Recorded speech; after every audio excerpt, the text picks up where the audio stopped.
अवधपुरी रघुकुल मनि राउ।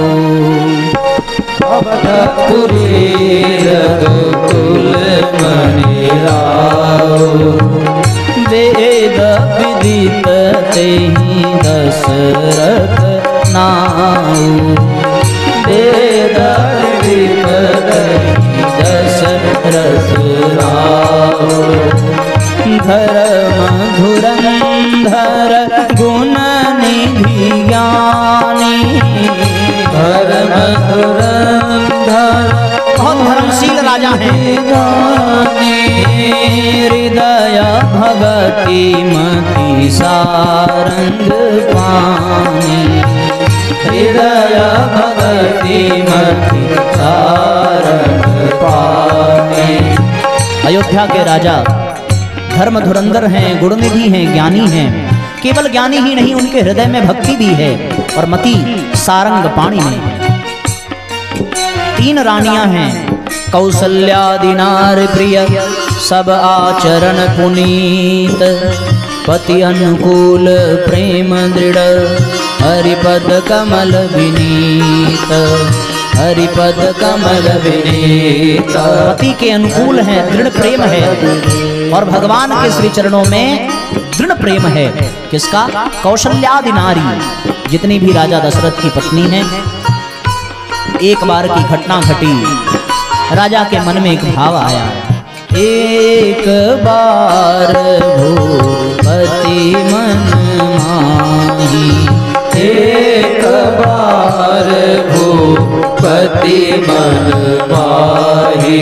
भय गलानी मोरे सुत नाही।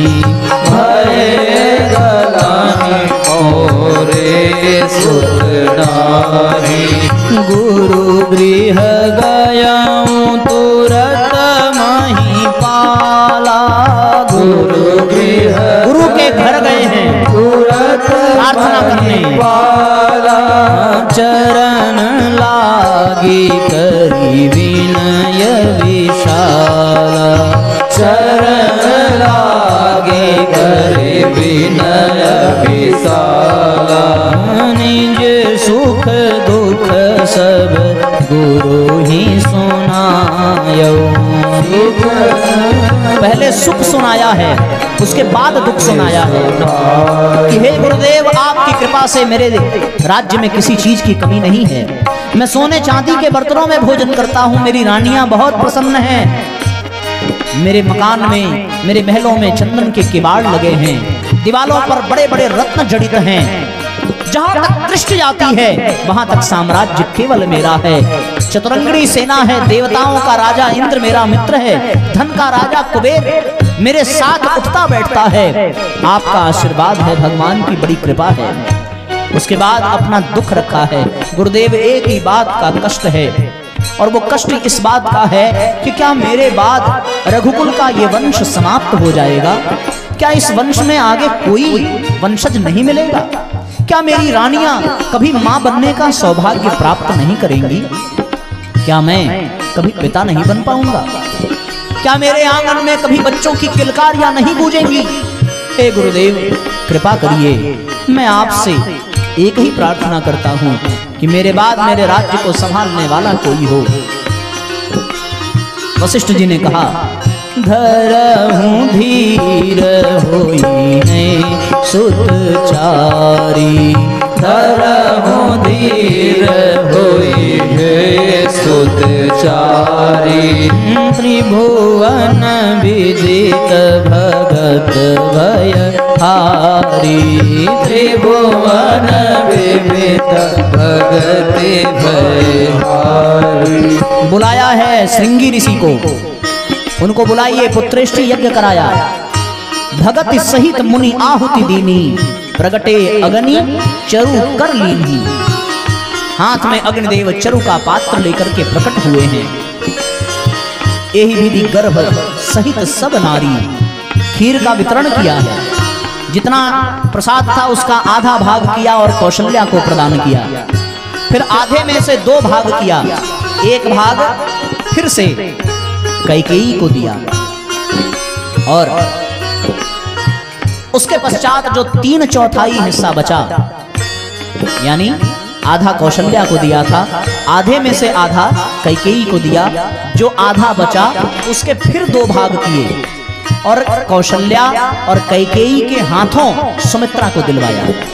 सुमित्रा के मन में भाव आया, दोनों बहनों ने अपने हाथ से प्रसाद दिया है, यदि मेरे 2 पुत्र हुए तो मैं इन बहनों के पुत्रों की सेवा में अपने पुत्रों को लगा दूंगी। और हुआ भी ऐसा, राम की सेवा में बड़े पुत्र लक्ष्मण को लगाया और भरत की सेवा में शत्रुघ्न को लगाया। जोग लगन ग्रह बार तिथि सकल भये अनुकूल, जोग लगन ग्रह बार तिथि सकल भये अनुकूल, चरु अरु अवर हर्ष जुत राम जन्म सुख मूल, सियावर रामचंद्र की जय, पवन सुत हनुमान की जय, बोलो भाई सब संतन की जय। नवमी तिथि मधुमास पुनीता, नवमी तिथि मधुमास पुनीता, शुक्ल पक्ष अभिजित हरि प्रीता, शुक्ल पक्ष अभिजित अभिजीता, मध्य दिवस अति शीतन घामा, मध्य दिवस अति शीतन घामा, पावन काल लोक विश्रामा, पावन काल लोक विश्रामा। चैत्र का महीना, शुक्ल पक्ष, नवमी तिथि, और उस तिथि में भगवान प्रकट होते हैं। लोक विश्राम का समय है, जब सारी दुनिया आराम कर रही होती है, बिल्कुल दोपहर का समय, ना अधिक शीत है ना अधिक घाम है, बहुत सुंदर समय। और जैसे ही ये समय आया, भगवान ने प्रकट होने का निश्चय किया। माँ धरती ने गाय का रूप बनाकर देवताओं, ऋषियों, ब्रह्मा और शिव आदि को लेकर के भगवान से प्रार्थना की है, निवेदन किया है कि प्रभु कब हमारी सुधि लेंगे। रावण आदि असुरों के कारण धरती पर पाप इतना बढ़ गया है कि अब ये पाप का बोझ मुझसे संभाला नहीं जाता। सबने भगवान से प्रार्थना की है। जय जय सुर नायक जन सुखदायक, प्रणत पाल भगवंता, गोदिज हितकारी जय असुरारी, सिंधु सुता प्रिय संता, सुर धरनी अद्भुत करने, मरपन जाने कोई, जो सहज कृपाला दीन दयाला, करऊ अनुग्रह सोई। सूर समूह विनती करी, सूर समूह विनती करी, पहुँचे निज निज धाम। सूर समूह सब देवता विनती करके अपने अपने धाम को वापस गए। सूर समूह विनती करी, पहुँचे निज निज धाम। जग निवास प्रभु प्रगटे, अखिल लोक विश्राम, सियावर रामचंद्र की जय, पवन सुत हनुमान की जय, उमापति महादेव की जय, बोलो भाई सब संतन की जय। भय प्रगट कृपाला दीन दयाला, कौशल्या हितकारी, भय प्रगट कृपाला दीन दयाला, कौशल्या हितकारी।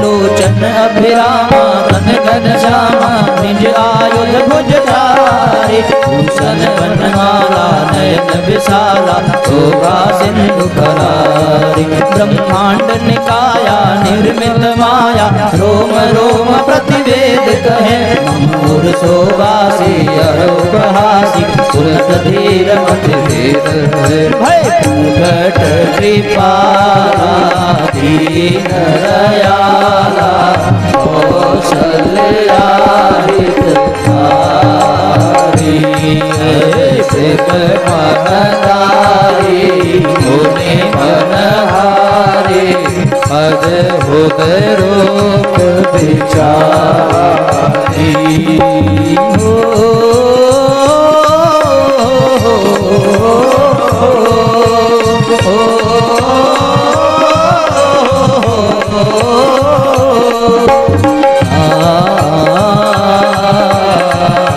दोनों हाथ ऊपर उठा करके साथ तालियां बजाइए।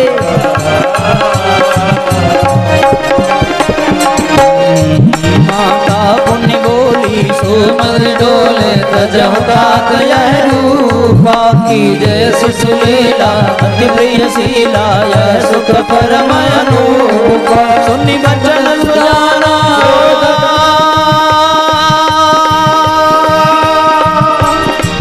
सुनि बचन सुजाना रोदन टाना होई बालक सुर भूपा तेज गावई हरि पद पावई न बरहि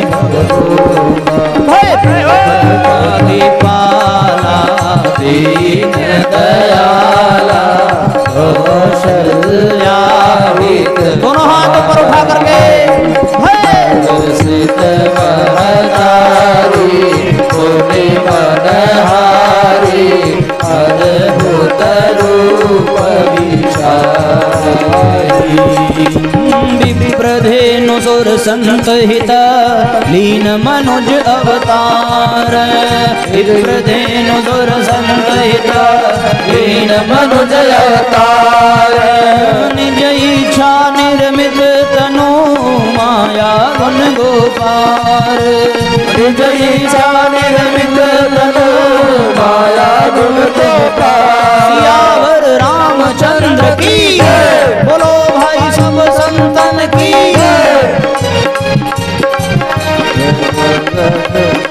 बड़ा सुंदर समय था, बिल्कुल दोपहर का। सबसे पहले माँ कौशल्या के गर्भगृह से बालक के किलकारी की आवाज गूंजी।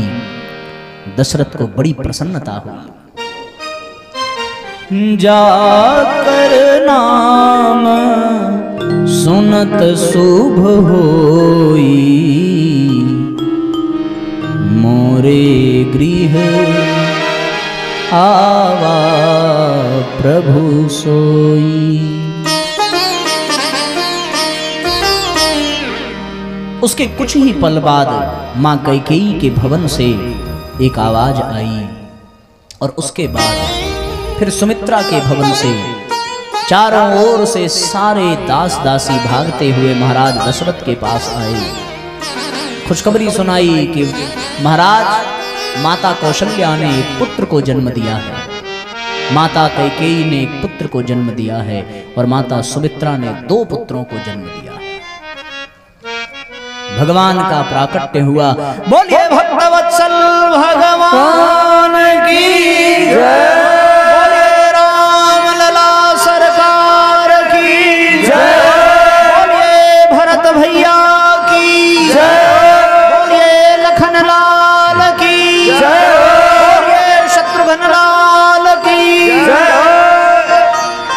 ब्राह्मणों को बहुत दान दिया गया, जिसने जितना चाहा उतना लिया और जिसको जो मिला वो अपने पास न रख करके वो भी लुटाता चला गया। वशिष्ठ ऋषि को बुलाया गया उन्होंने भगवान का दर्शन किया। इन्हीं बिलोकत अति अनुरागा, वर बस ब्रह्म सुख ही मन त्यागा। दर्शन किया है, उनका नाम रखा है। नाम रखने के, अब देखिए राम कथा तो है बहुत दिन की ना, नाम कथा का नवान्न पारायण होता है, तो 9 दिन की कथा 9 सेकंड में सुनानी है, तो 9 सेकंड में तो बस ऐसे ही हो सकता है जैसे ही हो रहा है। राम कथा सुननी है तो फिर अब 2025 का इंतजार करिए, संयोग बनेगा तो फिर आएंगे। और हम बाबूजी का एक मानसिक संकल्प तो हो ही गया है कि 2025 में फिर अब राम कथा होगी।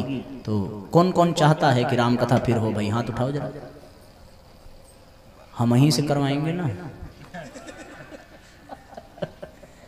नहीं, सत्संग तो होते रहना चाहिए, माध्यम कोई भी हो, पर यह है कि 2 साल प्रतीक्षा करनी पड़ेगी।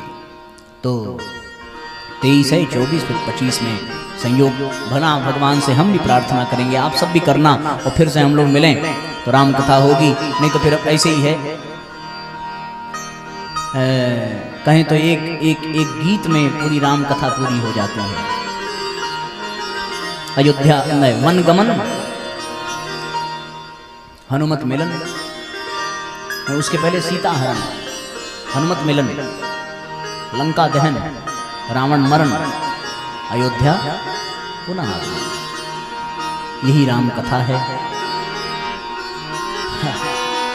एक एक प्रसंग ऐसा है कि एक एक प्रसंग पर 9 दिन व्याख्या हो तो भी कम है, पर क्रम ऐसा ही है कि राम कथा के अनेकानेक प्रसंगों को प्रणाम करते हुए उस कथा से हम लोग थोड़ा सा आगे बढ़ें, क्योंकि समय कह रहा है कि हम लोगों को कृष्ण जन्म की ओर जाना है।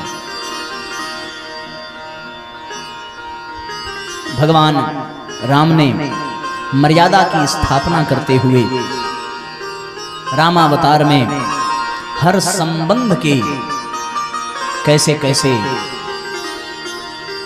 अनुशासन होते हैं, कैसी मर्यादा होती है, भाई को कैसे रहना चाहिए, मित्र को कैसे रहना चाहिए, पति का क्या कर्तव्य है, शत्रु के प्रति कैसा भाव रखना चाहिए, पुत्र को कैसे अपने पिता के साथ व्यवहार करना चाहिए, कोई अहित करने वाला हो तो भी उसके प्रति मन में द्वेष नहीं रखना चाहिए, आदि आदि अनेकों बातें भगवान ने अपने आचरण से प्रदान की है। एक से बढ़कर एक त्यागी हैं राम कथा में। लखन राम सिय कानन बसही, भरत भवन बस तप तनु कसही, दो दिशि समुझि कहत सब लोगु, सब विधि भरत सराहन जोगु। सबकी अपनी अपनी अलग अलग त्याग तपस्या है। राम ने अयोध्या त्यागी तो राम के साथ लक्ष्मण भी बन गए, लक्ष्मण के साथ फिर लक्ष्मण गए, सीता जी गईं, पत्नी के नाते सीता का त्याग, पुत्र के नाते राम का त्याग, भाई के त्याग नाते लक्ष्मण का त्याग, और फिर इन सब के बाद जो त्याग भरत जी ने किया उसके नाते भरत जी सबसे श्रेष्ठ माने गए। राम से भी बढ़कर यदि किसी का त्याग है तो वो भरत का त्याग है। सबसे पीछे रह गए लक्ष्मण। भरत ने कहा कि भरत ने कहा शत्रुघ्न, यदि तुम भी वल्कल धारण करके वन में रहोगे तो राजमहल की और ये सारी आवश्यकताएं कैसे पूरी होंगी। आज वन में राम लक्ष्मण सीता भटक रहे होंगे, ये सोच करके शत्रुघ्न भरत सब विलाप कर रहे हैं।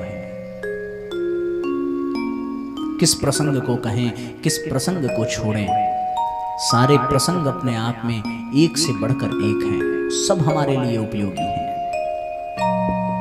भगवान का वन जाना हमारे लिए बहुत प्रेरणा है। सीता का हरण, स्वर्ण मृग की कथा, सब में बहुत बहुत श्रेष्ठ श्रेष्ठ बातें छिपी हुई हैं। माँ कौशल्या, सब ने बहुत प्रयत्न किया कि राम न जाएं। भरत चित्रकूट तक चले आए प्रभु को वापस ले जाने के लिए, पर चरण पादुका देकर के भगवान ने भरत को विदा किया। सब विलाप कर रहे हैं, घन घन घन घन वर्षा हो रही है, सब सोच रहे हैं भगवान कैसे होंगे वन में, सीता कैसे होगी, लक्ष्मण कैसे होंगे, सब भगवान को याद करते हैं। आज मोहे रघुवर की सुधिया, आज मोहे रघुबर की सुध आई। आज मोहे रघुबर की सुध आई। आगे आगे राम चलत हैं, आगे आगे राम चलत हैं, पीछे लक्ष्मण भाई। बीच जानकी ऐसे सोहे, बीच जानकी ऐसे सोहे, राजा जनक की जाई। रघुबर की सुधियाई। आज मोहे रघुबर की सुध आई।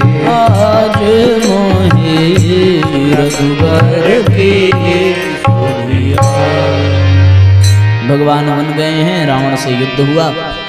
उसके बाद भगवान का आगमन हुआ, लवकुश का प्राकट्य हुआ है, लवकुश के वंश की कथा है। उसके बाद निमिका वंश बताया। 14वें अध्याय में चंद्रवंश का वर्णन है। अत्रि अनुसुईया से चंद्रवंश का शुरुआत होती है। 3 पुत्र हुए, दत्त, दुर्वासा, चंद्रमा। वहां से चंद्रवंश की शुरुआत है। चंद्रवंश में ही आगे चल कर के बुद्ध हुए, बुद्ध के पुरुरवा हुए। उसके बाद ऋचिक, फिर ऋचिक के जमदग्नि हुए, और जमदग्नि के हविर्धानी नाम की कामधेनु का जब अपहरण हुआ तो फिर जमदग्नि पुत्र हुए जो परशुराम। उन्होंने सहस्त्रार्जुन का वध किया। बोलिए भगवान परशुराम की जय हो। फिर विश्वामित्र जी के वंश की कथा है, और चंद्रवंश में ययाति की कथा है। ययाति के यदु हुए, और यदु वंश में भगवान कृष्ण का प्राकट्य होता है। यदुवंश की कथा है साथियों कि यदुवंश में शूरसेन हुए, उनके आहुक, और उनके 2 पुत्र उग्रसेन और देवक। शूरसेन के यहाँ वसुदेव का जन्म हुआ। देवक राजा ने अपनी 7 कन्याओं का विवाह वसुदेव जी के साथ किया। उन 7 कन्याओं में देवकी का नाम देवकी नामक सबसे छोटी कन्या को वसुदेव से 8 पुत्र हुए और 1 पुत्री हुई, उसका नाम सुभद्रा था। 7वें पुत्र के रूप में रोहिणी के गर्भ से बलराम हुए, और 8म पुत्र में साक्षात भगवान नारायण पधारे कृष्ण के रूप में।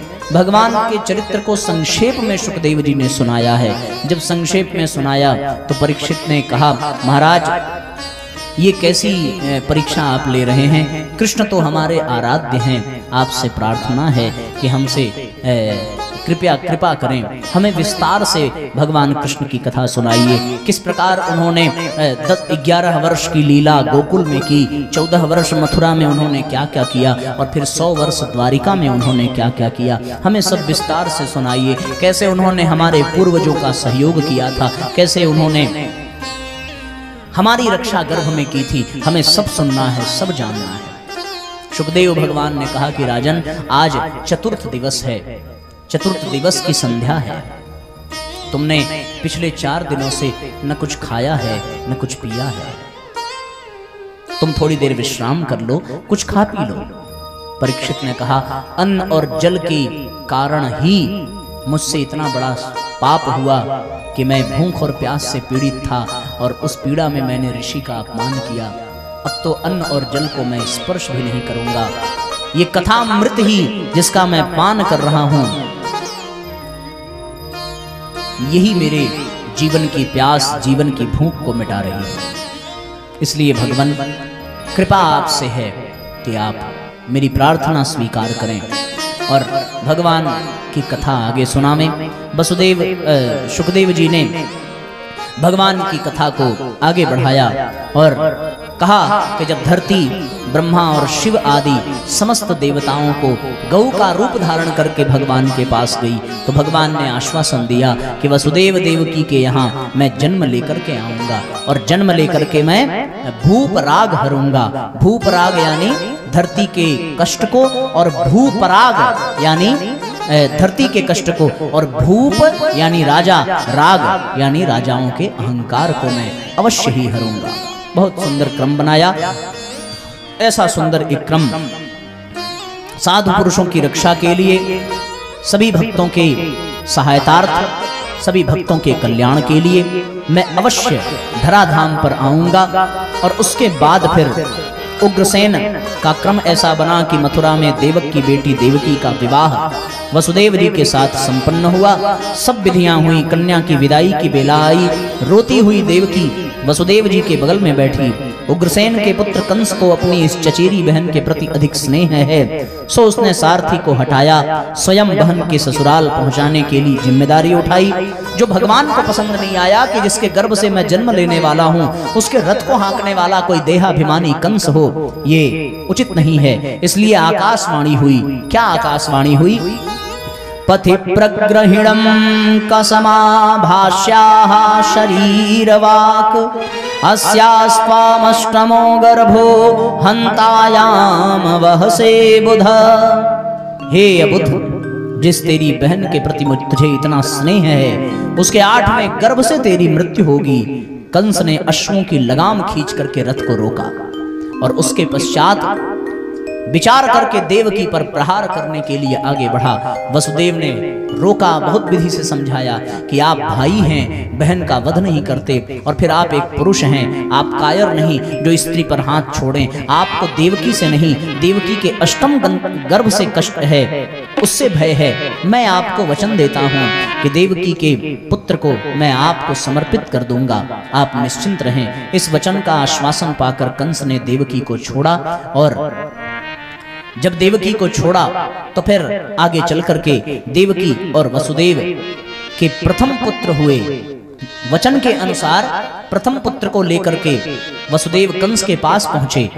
कहा, मैंने अपने वचन के अनुसार अपना पुत्र तुम्हें प्रदान किया है राजन। कंस को दया आई।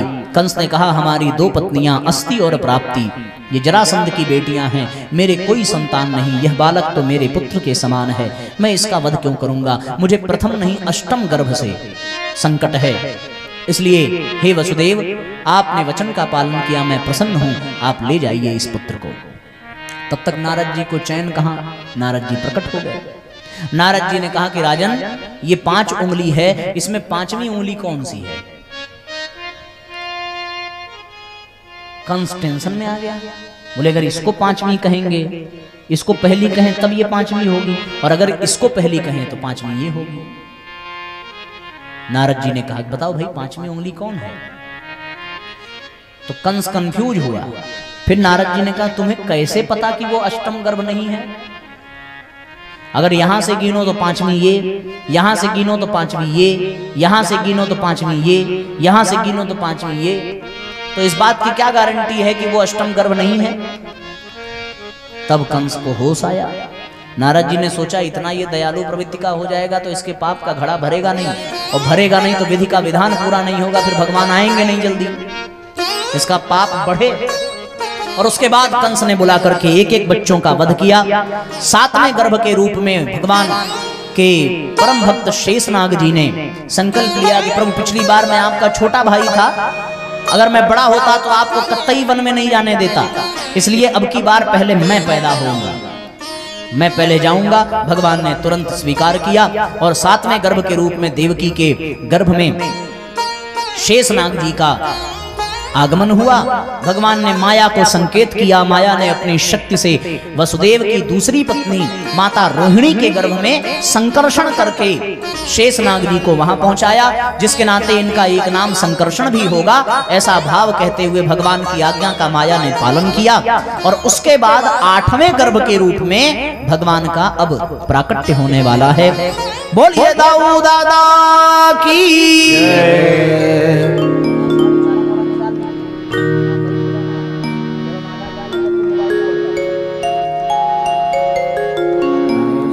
कितना सुंदर संयोग है साथियों। जाड़े का दिन गया, गर्मी का दिन गया, गर्मी का दिन गया और फिर बरसात के दिन आए। बरसात के दिन में भी आषाढ़ का महीना आया, आकाश में बादल गरजने लगे, मोर नाचने लगे, कोयल गीत गुनगुनाने लगी। और बड़ी मजे की बात ये, हाथी के सूंड जितनी वर्षा होने लगी, समंदर भी गरजने लगा, नदी नालों में बाढ़ आ गई, श्री यमुना जी भी दोनों किनारों से बहने लगी। आषाढ़ गया और सावन आया। बड़ा सुंदर संयोग है कि भगवान के आने का क्रम बन रहा है ना। राम राजा हैं, इसलिए राजमहल में पैदा हुए, और कृष्ण भगवान चोरी करने आ रहे हैं, तो उन्होंने कहा कि चोरी के बाद सजा मिले, इससे अच्छा पहले सजा भुगत लो, उसके बाद चोरी करो। तो इसलिए सीधे जेल में, पहले ही जेल हम भुगत लेते हैं, उसके बाद चोरी करेंगे ताकि हिसाब बराबर रहे। इसलिए भगवान ने जेल में आने का मन बनाया और क्रम ऐसा बना। आषाढ़ उचारम मेघ बलारम में बहारम जलधारम। आषाढ़ उचारम मेघ बलारम बनी बहारम जलधारम। दादूर लकारम मयूर पुकारम तड़ितारम विस्तारम। नालही समारम व्यास अपारम नंद कुमारम निर्झारी। कहे राधे प्यारी मैं बलिहारी। गोकुल आओ गिरधारी, हाँ गोकुल आओ गिरधारी। तब ढवक ढवक दादुर रव रव कथ मोर मधुर मल्हार गिरा। तब पियु पियु शब्द पुकारक चालक को कोकिल कंठ गिरा। तब गड़ड गड़ड नभ होत गड़ाका गिरवर बरसे शिखर दल। तब रुम झुम बरसत बरखा घर घर घन घोर गरजे। हाँ घर घर घन घोर गरजे। घर घन घोर गरजे। भगवान के आगमन का समय है। प्रभु ने जेल में प्रकट होने का मन बनाया। शुक्ल पक्ष गया, कृष्ण पक्ष आया, प्रतिपदा द्वितीया तृतीया चतुर्थी पंचमी षष्ठी सप्तमी गई और अष्टमी तिथि आई। दिन बीते, देर नहीं लगी, रात्रि का समय आया। सूर्य नारायण ने आधी पृथ्वी को प्रकाशित किया, लेकिन उस अष्टमी के दिन पूरा भूमंडल प्रकाशित हो रहा था। सब अपने अपने काम में लगे थे। फिर तो शाम ढली और शाम आई तो श्याम के आगमन की पूर्व सूचना मिली। अब आ रहे हैं इस ब्रह्मांड के मालिक इस धरती पर, और आप सब लोग भगवान के आने पर बैठे न रहें। उनके स्वागत के लिए सब अपने स्थान पर भाव से खड़े हों और दोनों हाथ जोड़ करके भावपूर्वक नेत्र बंद करके भगवान का स्मरण करेंगे कि हे प्रभु आइए, धैर्य धारण कीजिए और आप सब लोग भगवान का आगमन करें। चोरों के सरदार को नमन करिए, क्योंकि माखन चुराने वाला, चित्त चोर, चीर चुराने वाला और अनेक जन्मार जित पाप चौरम, समस्त जन्म जन्मांतर के पापों को चुराने वाला आज जेल में प्रकट हो रहा है। चंद्रवंश में भगवान का आगमन हुआ और जैसे ही चंद्रमा सरक करके रोहिणी नक्षत्र में प्रवेश करता है, वैसे ही ब्रजे वसंतम नवनीत चौरम ब्रजांगनानाम चदुकूल चौरम अनेक जन्मार्जित पाप चौरम चोराग्रगण्यम पुरुषम नमामि। रात का समय है, धरती ने हरी हरी चुनर ओढ़ ली है। धरती प्रसन्न है कि आज दुष्टों से बचाने के लिए, भक्तों की रक्षा करने के लिए मेरे मालिक का आगमन हो रहा है। वसुंधरा विष्णु की प्रतीक्षा में है। लोग अपने अपने घरों में सोए हैं, पर देवकी और वसुदेव जगे हुए हैं। सबसे पहले भगवान अपि विश्वात्मा भक्तनाम भयंकरः आविवेशांश भागेन मनयानक दुन्दुभेः। सबसे पहले भगवान मन में प्रवेश करते हैं वसुदेव के। सत्वम विशुद्धम वसुदेव शब्दितम। सत्व के कई अर्थ हैं, यहाँ सत्व का अर्थ मन से है, बुद्धि से है। मन में भगवान प्रवेश करते हैं। किसके? विशुद्ध मन किसका है? वसुदेव का है। और उसके बाद फिर भगवान ने वसुदेव के मन में प्रकाश के रूप में प्रवेश किया। देवकी यानी देवमयी बुद्धि, जो देवीय तत्वों से युक्त हो, मन शुद्ध हो और बुद्धि देवमयी हो, तो भगवान का जीवन में आगमन होता था। कारागृह में बैठ करके दोनों पति पत्नी ध्यान कर रहे हैं। अचानक भगवान के कारागृह में वसुदेव के मन में प्रकाश के रूप में प्रवेश करने पर पूरा कारागृह इतने प्रकाश से भर गया मानो करोड़ों करोड़ों सूर्य उस कारागृह में आ गए हैं। मन में दर्शन देने के पश्चात भगवान देवकी के गर्भ में प्रवेश करते हैं। सा देवकी सर्वजगन् निवासवास भूता नितराम नरेजे भोजेन्द्र गेहेग्निशिखे वरुद्धा सरस्वती ज्ञान खले यथा सती। कारागृह में देवता प्रकट हुए, ब्रह्मादि देवता प्रकट होकर के भगवान का मंगलाचरण करते हैं।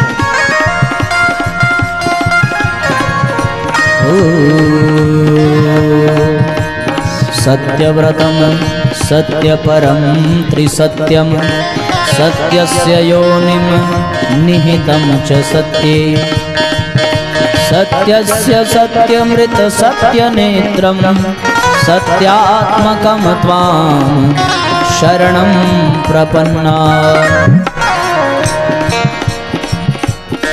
योग लग्न ग्रहवार तिथि सब अनुकूल हुआ, सर्व गुणों से संपन्न समय आया, दिशाएं प्रसन्न हुई, निर्मलोडगणोदयम आकाश स्वच्छ हुआ, मही मंगल भूयष्ठा पृथ्वी तत्व की शुद्धि बताई है, नद्यः प्रसन्न सलिला जल तत्व निर्मल हुआ, अग्नयश्च द्विजातानि शांतास्तत्व समिंधत अर्थात अग्नि तत्व भी पवित्र हुआ। पंच तत्वों की पवित्रता का बखान ऋषियों ने किया है। शंख चक्र गदा पद्मधारी चतुर्भुज नारायण का सब देवताओं ने दर्शन किया है और आज देवकी और वसुदेव के सामने चतुर्भुज रूप में भगवान नारायण प्रकट हैं। बोलिए भक्तवत्सल भगवान की तमुदभूतम बालकम अंबुजे क्षणम चतुर्भुजम शंख गदार्युधायुधम श्रीवत्सलक्ष्मम गलशोभिकौस्तुभम पीतांबरम सांद्रपयोद सौभगम। भगवान ने मुस्कुरा करके याद दिलाया देवकी और वसुदेव को कि आप पूर्व जन्म में हमारे भक्त थे, आपने तप के रूप में हमें चाहा था, मैं आपके सामने हूँ। छोटे से बालक का रूप बनाया है भगवान ने। माता देवकी से पूछा, माँ मैं तुम्हारा पुत्र बनने आया हूँ। माँ देवकी ने कहा, प्रभु आपको पुत्र बनने आता नहीं है, ऐसे पुत्र नहीं बनते। 4 भुजाओं वाला पुत्र किसको दिखाऊंगी मैं, सब डर के भाग जाएंगे। ये 4 भुजा वाला पुत्र नहीं चाहिए। भगवान ने 2 भुजाएं धारण की। फिर भगवान मुस्कुराए, कहने लगे अब ठीक है। बोले अभी भी ठीक नहीं है। हमारे यहाँ आने के बाद बच्चों को खिलौने दिए जाते हैं। ये आपने जो शंख चक्र गदा पद्म लेकर के आए हो ना, इसको लेकर के हमारे यहाँ बच्चे नहीं पैदा होते। भगवान ने मन में सोचा, मैया आया हूँ असुरों का वध करने, बिना अस्त्र शस्त्र के कैसे लड़ूंगा, लेकिन तू कहती है तो फिर मैं बिना अस्त्र शस्त्र के ही आऊंगा। भगवान ने अपने दिव्य आयुधों को अपने धाम भेजा। फिर भगवान मुस्कुराए, कहने लगे अब ठीक है। माता देवकी ने अपने सिर पे हाथ रखा, बोले अब भी ठीक नहीं है। यहाँ बच्चे पैदा होने पर मुस्कुराते नहीं हैं, यहाँ पैदा होने पर रोते हैं। तुमको रोना पड़ेगा, तब मुझे माँ बनने का सुख मिलेगा। भगवान ने सोचा सारी दुनिया को हंसाने वाला आज अपनी माँ के कहने पर रोने को तैयार हुआ और सुनी वचन सुजाना रोदन ठाना। भगवान ने ऐसा रोना प्रारंभ किया। चारों तरफ भगवान की महिमा का बखान। वसुदेव को भगवान ने संकेत किया, टोपले में लेकर के आप मथुरा से कहाँ जाइए, गोकुल जाइए, नंद और यशोदा के यहाँ। जैसे ही भगवान को रखा सारे बंधन छूट गए। पूछा है देवकी ने कि पुत्र हुआ है, निछावरी भी देने की स्थिति नहीं, जेल में है, न ब्राह्मणों को भोजन करा सकते हैं, न शोरगुल कर सकते हैं, क्या करूं। वसुदेव ने कहा कि सबसे प्रिय मुझे अपना वचन है। मैंने कंस को वचन दिया था कि मैं उसे अपना पुत्र ला करके दूंगा। मैं अपना वचन आज कृष्ण बच्चे पर न्यौछावर करता हूँ। अपने बच्चे को अपना वचन न्यौछावर किया, मस्तक पर धारण किया, लेकर के निकले। सारे बंधन फुटे, सब दरवाजे खुल गए, सारे ताले टूट गए, सारे जो कर्मचारी थे सब सो गए। यमुना नदी बढ़ती है, भगवान ने चरण नीचे किया, माँ यमुना को स्पर्श किया और उसके बाद गोकुल पहुंचे। भगवान को रखा, वहां यशोदा की पुत्री माया को अपने टोपले में रखा।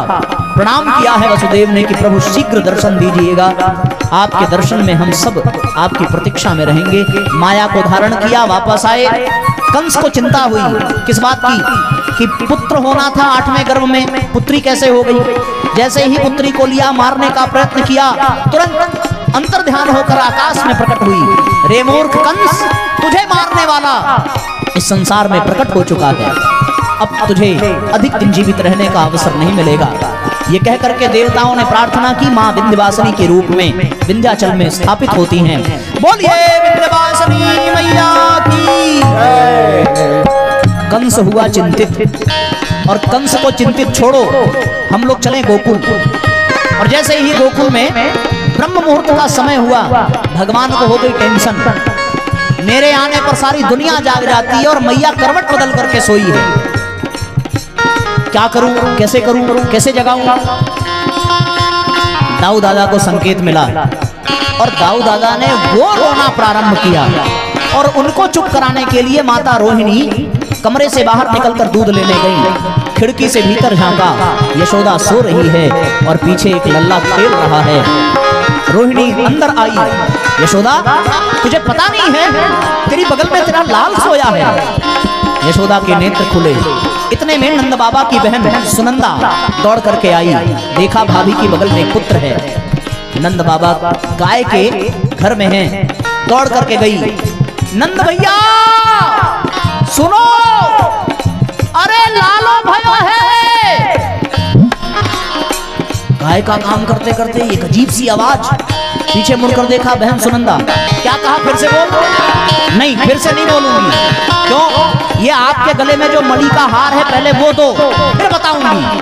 अरे सब तेरा ही है बहना, जल्दी बता। नहीं, पहले हार चाहिए। हार निकाला, सुनंदा को दिया, फिर धीरे से कहा, आपको लाला हुआ है, जल्दी चलिए, भाभी बुला रही है। तो आइए हम सभी नंद उत्सव मनाएं। बोलिए बाल कृष्ण भगवान की। नंद घरा नंद भयो, जय कन्हैया लाल की। नंद घरा नंद भयो, जय कन्हैया लाल की। नंद घरा नंद भयो, जय कन्हैया लाल की। नंद घरा नंद भयो, जय कन्हैया लाल। जय कन्हैया लाल की, मदन गोपाल की। जय कन्हैया लाल की, मदन गोपाल की। जय कन्हैया लाल की, मदन गोपाल की। जय कन्हैया लाल की, मदन गोपाल की। जय कन्हैया लाल की, मदन गोपाल की। जय कन्हैया लाल की, मदन गोपाल की। जय कन्हैया लाल की, मदन गोपाल की। जय कन्हैया लाल की, मदन गोपाल की। नंद घरा नंद भयो, जय कन्हैया लाल की। नंद घरा नंद भयो, जय कन्हैया लाल की। यशोदा को लालो भयो, जय कन्हैया लाल की। यशोदा को लालो भयो, जय कन्हैया लाल की। हाथी दिनी घोड़ा दिनी और दिनी पाल की। हाथी दिनी घोड़ा दिनी और दिनी पाल की। हाथी दिनी घोड़ा दिनी और दिनी पाल की। हाथी दिनी घोड़ा दिनी और दिनी पाल की। गोकुल में आनंद भयो, जय कन्हैया लाल की। गोकुल में आनंद भयो, जय कन्हैया लाल की। नंद घरा नंद भयो, जय कन्हैया लाल की। नंद घरा नंद भयो, जय कन्हैया लाल की। नंद घरा नंद भयो, जय कन्हैया लाल की। नंद घरा नंद भयो, जय कन्हैया लाल की। हाथी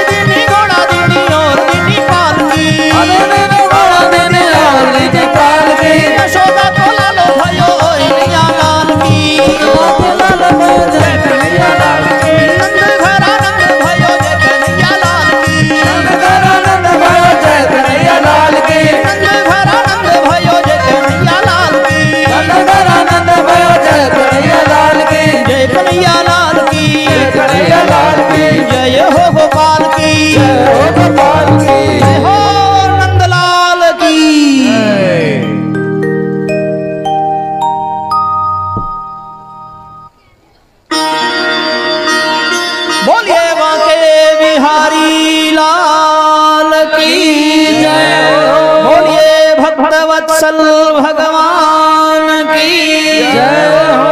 आइए भगवान के आगमन पर हम सभी भावपूर्वक तालियां बजाते हुए बधाई गीत का आनंद लेंगे।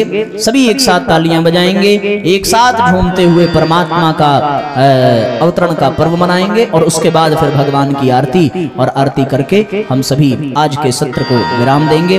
5 मिनट हमारे साथ सभी भावपूर्वक गाएंगे। हो बाजे बाजे रे बधाई मैया तोरे अंगना, बाजे बाजे रे बधाई मैया तोरे अंगना। बाजे बाजे रे बधाई मैया तोरे अंगना, बाजे बाजे रे बधाई मैया तोरे अंगना। बाजे बाजे रे बधाई मैया तोरे अंगना, बाजे बाजे रे बधाई मैया तोरे अंगना। बाजे बाजे रे बधाई मैया तोरे अंगना, बाजे बाजे रे बधाई मैया तोरे अंगना। ओ बड़े अनोखो लाला जायो, बड़े अनोखो लाला जायो, श्याम रंग सबके मन भायो, श्याम रंग सबके मन भायो।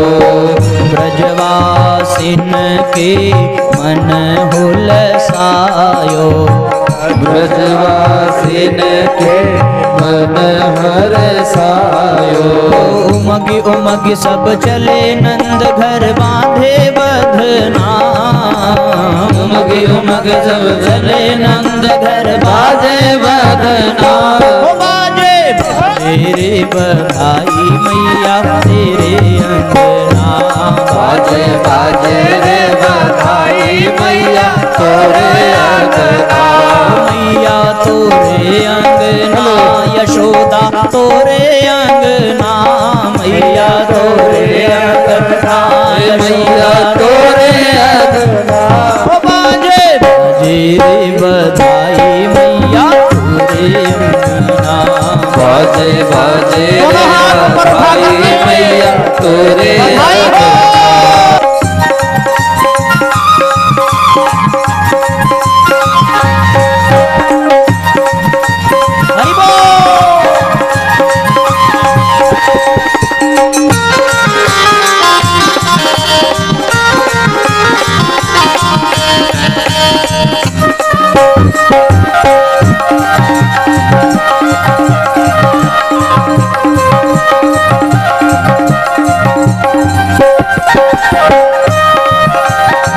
नंद भवन कैसो सजवायो, नंद भवन कैसो सजवायो।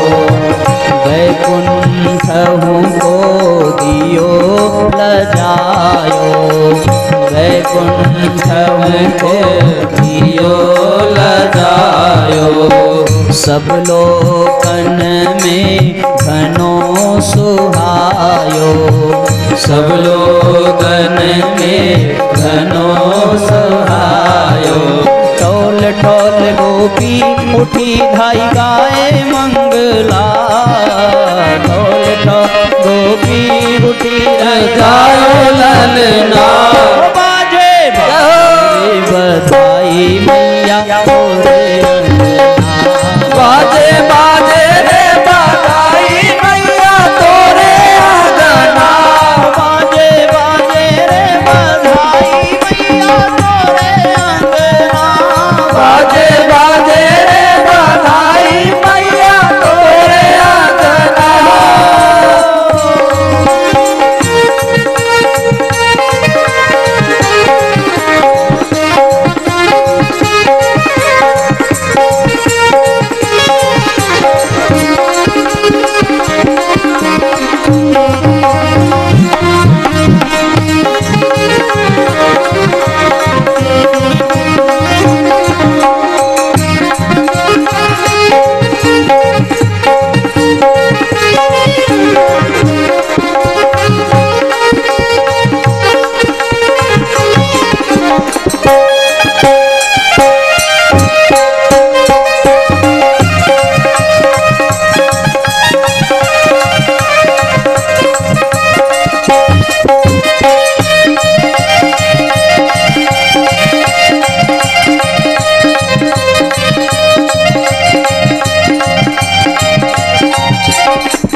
बाजू दान करत हैं, नंद बाजू दान करत है।